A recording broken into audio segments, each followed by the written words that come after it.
Here's a little bit more information on the lockup that we're seeing. I want to make sure we don't have tone decode turned on here. So right now, the repeater is locked up in a way that if it receives any transmission, analog, FM, or digital, it will get locked up. Like, it'll just start transmitting that loud, harsh tone that you heard earlier.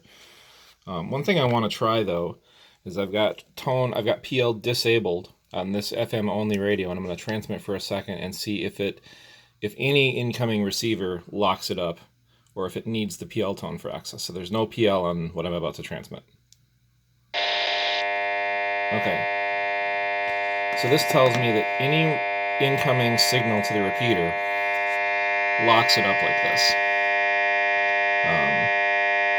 Whether it's digital, analog, or analog with an incorrect or non-existent PL tone, because we've set this repeater up to require PL tone for access. It looks like any incoming signal on the input frequency causes this condition, which an analog signal can't cut into. Back to the A band here. An analog signal can't cut into even if it has the correct PL tone. And a digital signal, let me put it on digital fixed here. There, oh, the AMS is off. So now digital is transmitting, and I can't cut into it there. It doesn't give me the acknowledgement beep. Let's go back to being able to hear it. So now we've got our tone, and I'll turn it up a little bit so you can hear it. I need 2 hands for this radio because you have to hold volume and spin the knob. There we go. Hear the volume. Now the tone doesn't change any, it's just the digital guard tone when I transmit. And if you're wondering if I'm desensing myself too much or not getting the repeater, I'm very close to the repeater site, and this is on a pretty low power setting, but it doesn't seem to matter. I mean, I can, if you're thinking I'm not getting in because of power, I can put that to rest right now. Doesn't seem to change. Just local desense is all we're hearing, and the difference there. When we set these repeaters up, we did set them up to receive primarily on the B band. It's because this is a DR-2X and it has 2 receivers. The DR-1X locked up in the same way, but instead of this digital tone, we heard a single tone, like the preamble tone. Like if you listen to a YSF signal, it goes dee like that. It was just the preamble tone, like the guard tone, that the short one. It was just that constantly. It was a dee like this. Now eventually this will shut off as long as there's no incoming signal present. And it actually identifies, like the CWID actually still works. When the DR-1X did this, it would CWID through the tone, and it was hard to hear the CWID. On the DR-2X in this lockup state, it seems to mute the audio and do the CW tone, and you can hear it ID more easily that way. So another thing I was curious about was whether there's a PL tone present on the signal that's being transmitted. So let's go back to my A bank where my stored memory channel requires tone squelch, and the audio is still muted. So that tells me that my lockup signal here is not transmitting a PL tone. I also want to go back and transmit. Okay, so the signal dropped. The signal just dropped. So we've already transmitted an analog signal into it once and seen it come up. We have, and this video is 4 minutes and 8 seconds long, so I wonder what that time means. Anyway, let's go to digital, fixed. I'm going to go back to low power so we don't have any desense problems. All right, we're on digital, fixed, with a low power.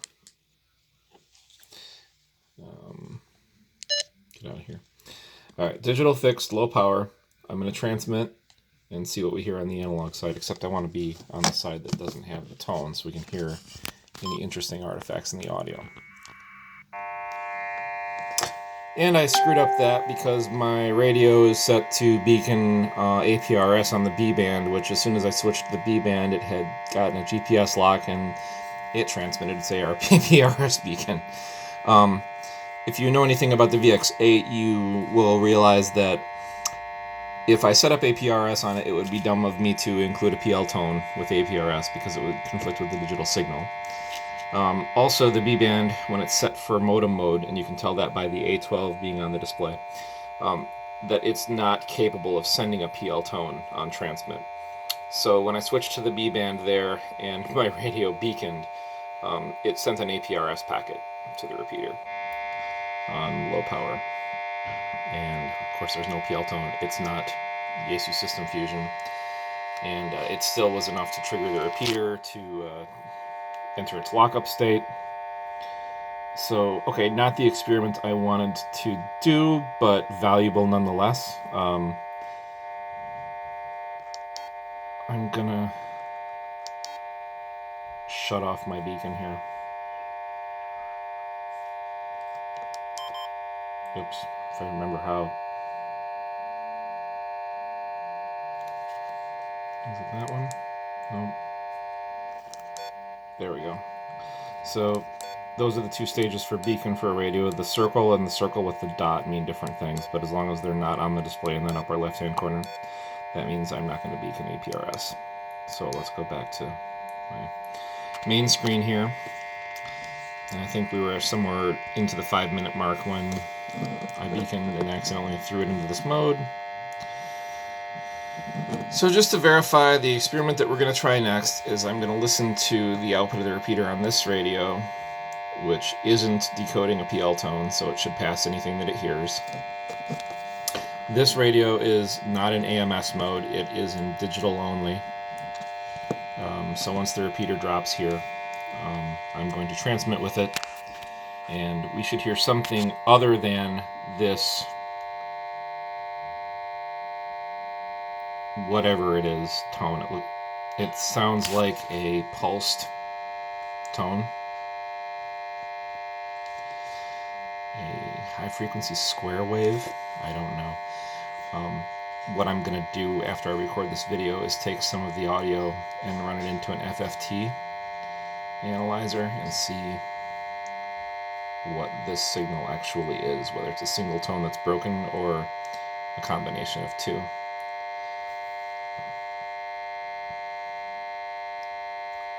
So let's see, last time we were at the 4-minute and 8-second mark when it stopped. Oh, there's the CW ID, it's muted the audio.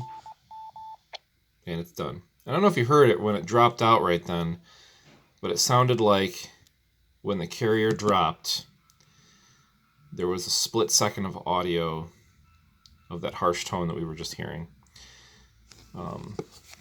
Let's try our experiment here before someone else tries to key up the repeater. Okay, I'm on digital, fixed, narrow, which I've already done. Let's go to digital wide. I did this off camera earlier. So I'm on digital voice wide. What will it sound like? Will it be a modulated signal or will it just be that fixed noise? Okay, no change.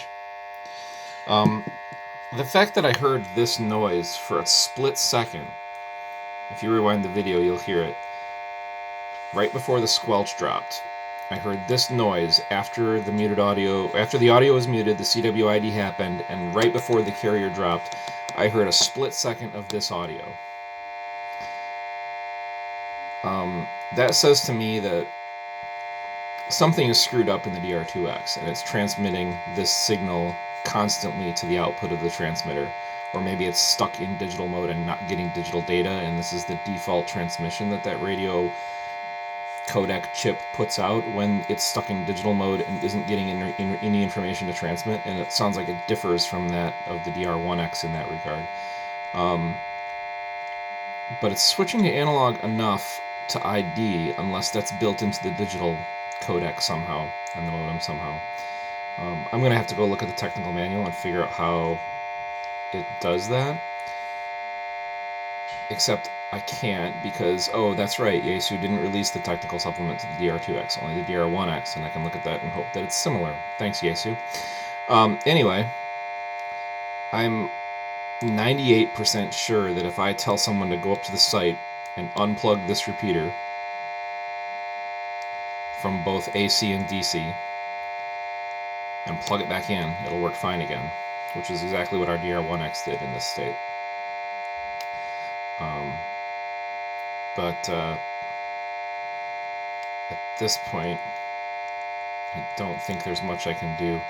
I started to say earlier that we set up our repeater in this way now that it's a DR2, and you can do this with the DR2.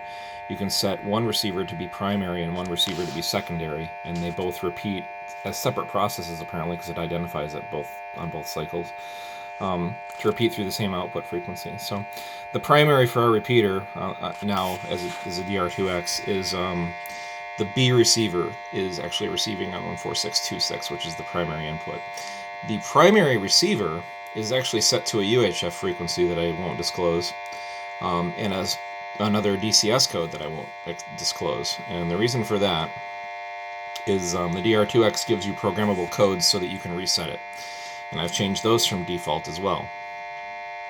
So what I'm going to try next, and when I benched it before we installed it, I tested the codes and they all did what they were supposed to do. What I want to try next is going to that control UHF frequency, and I'm going to try to deactivate and reactivate the repeater and see if it has any effect on anything.